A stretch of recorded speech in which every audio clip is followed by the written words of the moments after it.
Sekarang tibalah saatnya kami meminta persetujuan fraksi-fraksi terhadap rancangan undang-undang tentang perubahan atas Undang-Undang Nomor 34 Tahun 2004 tentang Tentara Nasional Indonesia.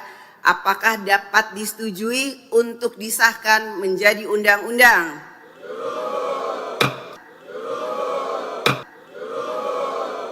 Assalamualaikum warahmatullahi wabarakatuh.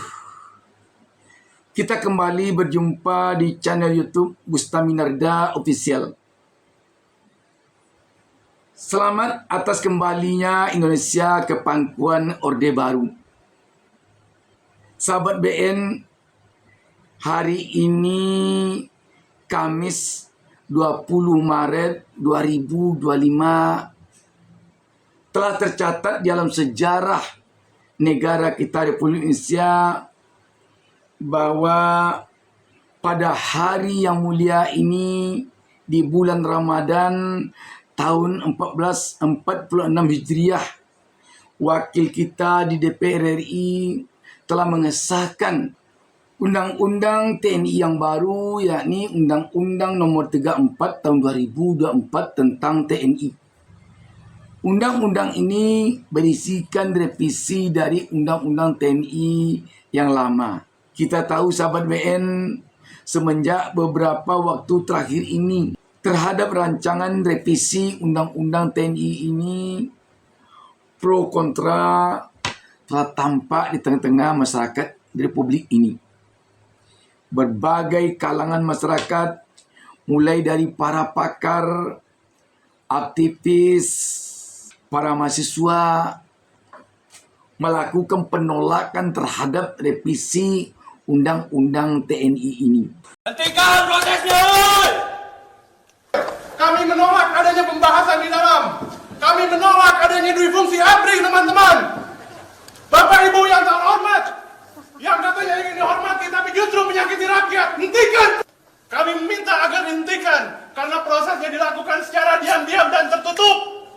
Tolak RUU TNI! Tolak RUU TNI! Tolak ABRI! Tolak RUU TNI! Kembalikan TNI ke barak! Kembalikan TNI ke barak!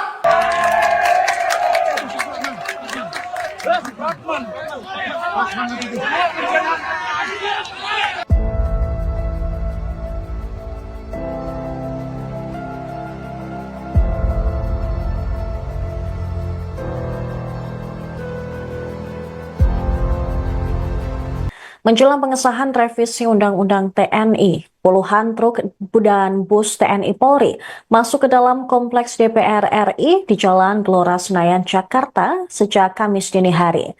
Tampak di depan halaman pintu masuk gerbang Pancasila, sejumlah pengunjuk rasa tolak RUU TNI juga masih bertahan. Selain itu, aparat kepolisian tampak berjaga di depan gerbang. Bus polisi berwarna oranye dan abu-abu juga masuk ke dalam kompleks DPR RI. Pantauan Tribun News di lokasi, truk-truk milik aparat militer itu berdatangan sejak dini hari sampai pagi. Sudah lebih dari 20 truk dan bus yang mengangkut personel memasuki area DPR melalui gerbang Pancasila di Jalan Gelora dari arah Jalan Asia Afrika. Bahkan sebelum truk dan bus tiba, tank milik TNI pun sudah lebih dulu masuk ke area kompleks parlemen. Mereka tampak dikawal kendaraan dinas milik TNI, lengkap dengan sirine dan rotator. Truk dan bus itu terdiri dari beberapa kesatuan seperti Yonif Mekanis 201JY, Yonif 407PK, dan Yonif 202TM. Ngeri, sungguh sangat mengerikan sekali ketika wakil rakyat bersama pemerintah telah berjibaku untuk melahirkan Undang-Undang TNI yang baru sebagai revisi dari undang-undang yang lama. Tentu tidak akan ada yang bisa menghalanginya. Dan kita masyarakat atau rakyat di Republik ini, walaupun tak rela, tapi harus pasrah untuk menerimanya. Sahabat BN, kalau kita coba kembali merenungkan di saat-saat kita berada di era Orde Baru dengan undang-undang ABRI yang ada waktu itu, khusus untuk dui fungsi ABRI. Sungguh mengerikan sekali. Tetapi semua itu hanya sekedar mengatakan mengerikan rakyat jelata seperti kita ini yang bisa. Yang berkuasa jugalah yang menentukan segala-galanya. Terhadap ini, sebelum kita bicara lebih jauh, sebaiknya kita baca dulu kutipan sebuah berita tentang pengesahan Undang-Undang TNI pada hari ini. Rancangan Undang-Undang TNI disahkan jadi undang-undang. Berita ini 20 Maret 2025, tepatnya pukul 10.38 WIB hari ini. Dewan Perwakilan Rakyat DPR RI telah resmi mengesahkan revisi Undang-Undang Nomor 34 Tahun 2024 tentang TNI menjadi undang-undang. Keputusan ini diambil dalam rapat paripurna DPR ke-15 masa persidangan 2 tahun sidang 2024-2025 yang digelar di Gedung DPR Senayan, Jakarta, Kamis 20 Maret 2025. Di sepanjang pemberitaan ini, yang penting agaknya kita kutip tentang isi rancangan Undang-Undang TNI yang menjadi undang-undang. Diketahui rancangan Undang-Undang TNI yang ditolak banyak pihak ini mencakup perubahan 4 pasal, yakni pasal 3 mengenai kedudukan TNI, pasal 15 soal tugas pokok TNI, pasal 53 soal usia pensiun prajurit, serta pasal 47 berkait dengan penempatan prajurit aktif di jabatan sipil. Ini yang terakhir ini yang menjadi persoalan bagi rakyat selama pembahasan RUU ini. Untuk pasal 3 mengenai kedudukan TNI, Wakil Ketua DPR Sufmi Dasko Ahmad mengatakan bahwa perubahan hanya terjadi pada ayat 2. Sedangkan ayat 1 mengenai pengerahan dan penggunaan kekuatan militer tidak diubah dan tetap berkedudukan di bawah Presiden. Kemudian ayat 2-nya, kebijakan dan strategi pertahanan serta dukungan administrasi yang berkaitan dengan aspek perencanaan strategis TNI itu berada dalam koordinasi Kementerian Pertahanan, ungkap Dasko. Berdasarkan pernyataan Dasko dan juga potongan draft rancangan Undang-Undang TNI yang diberikannya kepada awak media, terdapat penambahan frasa yang berkaitan dengan aspek perencanaan strategis untuk pasal 3 ayat 2. Kemudian penggunaan nomenklatur Departemen Pertahanan juga disesuaikan menjadi Kementerian Pertahanan. Ini pasal dibuat supaya semua sinergis dan lebih rapi dalam administrasinya, jelas Dasko. Sementara itu, pada penambahan poin dalam Undang-Undang TNI baru di pasal 7 ayat 15 dan 16 terkait tugas pokok TNI. Pasal 7 ayat 15 menambahkan tugas soal membantu dalam upaya menanggulangi ancaman cyber. Ini cukup menakutkan juga ini, terutama kepada kita-kita YouTuber. Bagaimana nasib kita nanti kalau berkaitan dengan cyber ini ditangani oleh TNI. Kita jadi teringat di saat era Orde Baru di TNI itu ada Laksus namanya. Laksus itu dulu sering memanggil wartawan kalau wartawan kritis di dalam menulis berita. Apakah kita masih bisa lagi melakukan kritikan melalui media sosial seperti sekarang, ataukah akan berakhir sudah sampai di sini?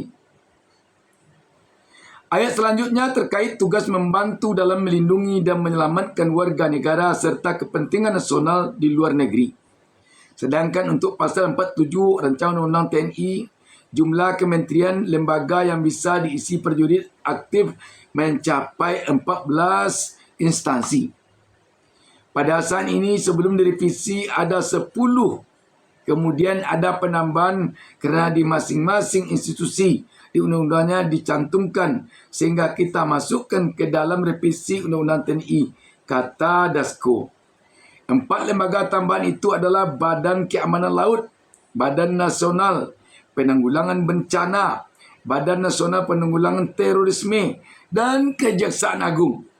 Sahabat BN, dari kutipan pemberitaan yang kita baca ini, yang mungkin agaknya menarik untuk diperbincangkan persoalan masuknya TNI ke 14 kementerian dan lembaga dalam undang-undang yang baru ini. Dulu dalam rancangan undang-undang ini kita dengar ada 16 kementerian lembaga yang akan bisa diisi oleh TNI aktif. Jadi mungkin ada agak sedikit pergeseran sehingga menjadi 14. Di Kejaksaan Agung dengan berlakunya undang-undang ini sudah bisa masuk TNI aktif. Sahabat BN, pada intinya sebagaimana yang juga telah menjadi perbincangan bagi rakyat selama ini, dalam undang-undang ini yang dipersoalkan oleh rakyat adalah menyangkut dengan posisi sipil yang bisa diisi oleh TNI aktif di dalam 14 kementerian dan lembaga ini. Ini yang jadi persoalan bagi rakyat di samping yang lain, seperti dalam persoalan ancaman cyber tadi. Kenapa rakyat mempersoalkan ini? Karena ini merupakan nuansa atau jiwanya di fungsi TNI. Tetapi ketika wakil rakyat kita tampaknya mereka pamit sejenak kepada rakyat karena harus mewakili eksekutif, terutama mewakili TNI, maka harus kita berlapang dada sebagai rakyat biasa membiarkan DPR mengesahkan undang-undang ini. Sahabat BN, beranjak dari sini ke depan agaknya kalau bisa ini rakyat ini memang harus diberdayakan. Sehingga ketika rakyat berdaya, ketika rakyat kuat, maka penguasa tidak bisa leluasa melakukan apa yang diinginkannya walaupun tidak sejalan dengan rakyat. Tetapi ketika penguasa yang lebih kuat dari rakyat, maka terjadilah apa yang terjadi sekarang ini. Walaupun kita mengatakan juga yang berdaulat itu rakyat, tetapi tak lebih itu dari formalitas. Kenapa dikatakan formalitas? Kita punya DPR sebagai wakil rakyat. Kita punya eksekutif sebagai yang diawasi oleh wakil rakyat. Kita punya yudikatif yang merupakan pihak yang menegakkan keadilan. Tetapi ketika rakyat lemah dan penguasa yang kuat, semua itu tadi hanya formalitas saja.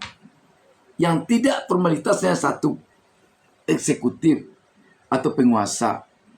Tetapi legislatif, yudikatif biasanya hanya akan menjadi pihak yang formalitas saja. Karena itu di negara demokrasi sangat penting rakyatnya kuat. Apa yang dibutuhkan rakyat supaya rakyat bisa kuat di negara demokrasi? Rakyat di negara demokrasi baru bisa kuat apabila dia sejahtera.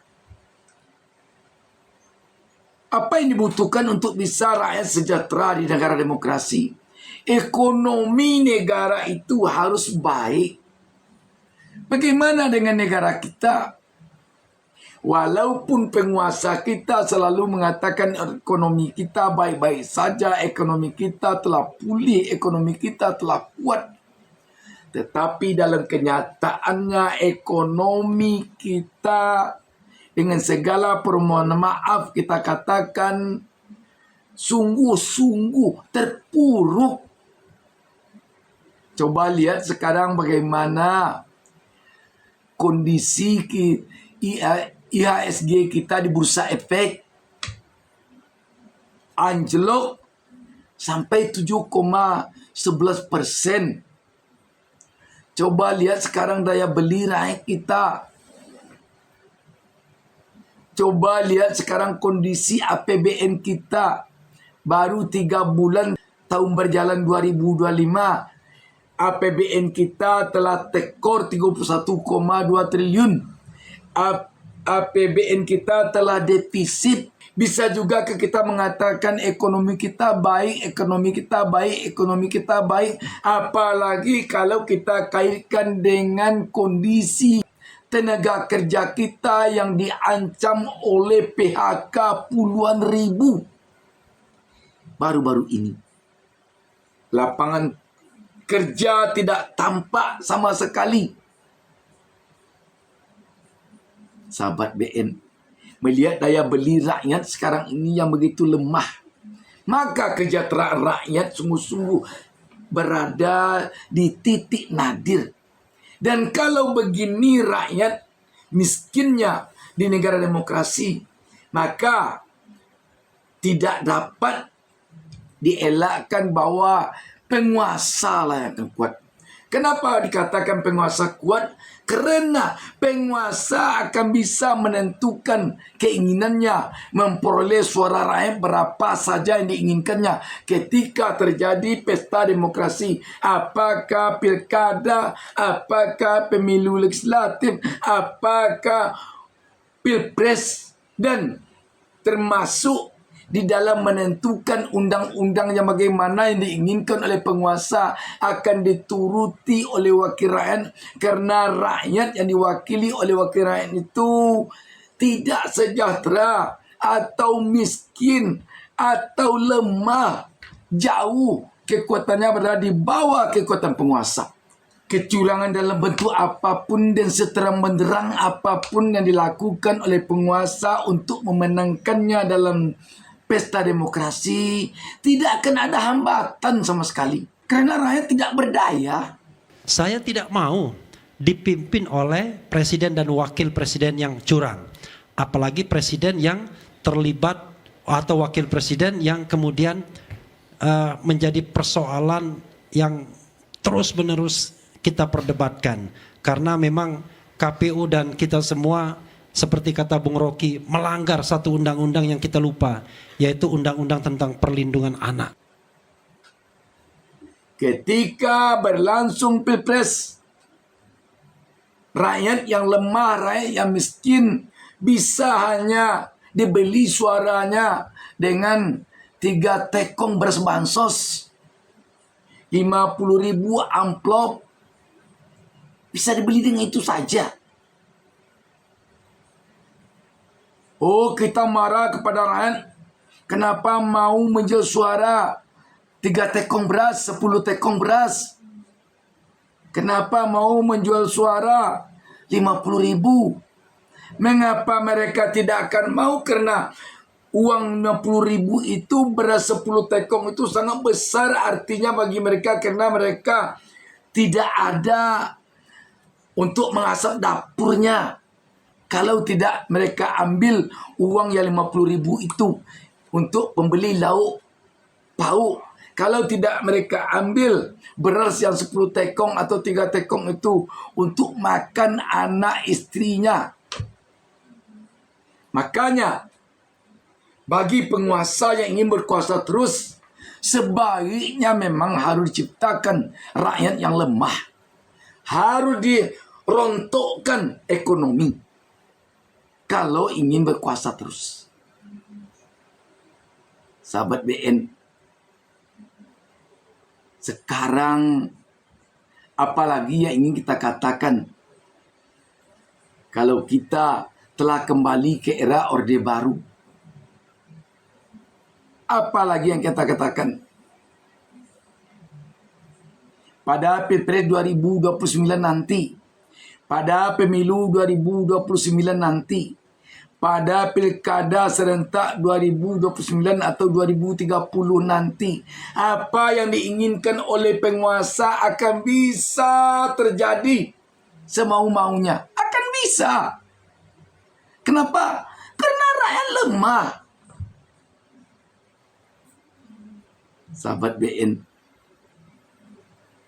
kita tidak dapat membayangkan nanti kalau suara-suara seperti Rocky Gerung, Ferry Amsari, Muslim Harun tidak bisa lagi nanti bicara. Coba kita bayangkan apa yang akan terjadi di negeri kita ini. Akankah kita berharap kepada anggota DPR kita yang seperti sekarang untuk rapat pembahasan rancangan undang-undang TNI itu saja mereka sembunyikan dari rakyat? Mereka adakan di hotel mewah. Walaupun presiden mengatakan efisiensi, apapun yang dikatakan penguasa ketika rakyat lemah, itu boleh semau-maunya saja. Dikatakannya A, dilakukannya B, oke.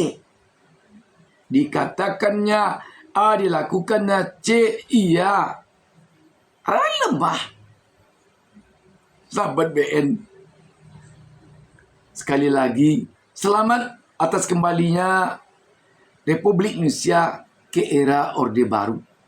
Demikian sahabat BN, wassalamualaikum warahmatullahi wabarakatuh.